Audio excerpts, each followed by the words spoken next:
மகாவிஷ்ணு சொற்பொழிவு விவகாரம் தொடர்பாக சென்னை அசோக் நகரில் உள்ள பெண்கள் மேல்நிலைப் பள்ளியில் பள்ளிக்கல்வித்துறை இணை இயக்குநர் பஞ்சாபிஷன் ஆய்வு மேற்கொண்டுள்ளார். இதை பற்றின மேலும் விவரங்களை எமது செய்தியாளர் ரகுபதி வழங்க கேட்கலாம். ரகுபதி, வணக்கம். விவரங்கள் என்ன பகிரலாம்?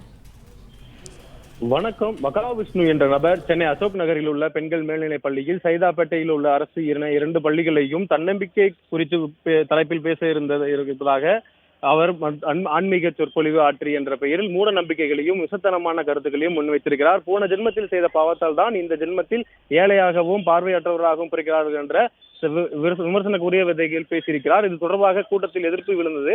பார்வை மாற்றுத்திறனாளி ஆசிரியரையும் முகம் சுளிமிக்கும் வகையில் விஷ்ணு அவர்கள் பேசியிருந்தது சர்ச்சையாக நிலையில் பள்ளியில் பிற்போக்குத்தனமான சொற்பொழிவுகள் நிகழ்ச்சி நடத்த எந்த விவகாரம் குறித்து விசாரணை நடத்த குழு அமைத்து உத்தரவிடப்பட்டிருந்தது. பள்ளி இயக்குநர் கண்ணப்பன் தலைமையில் ஒரு குழு அமைக்கப்பட்டது.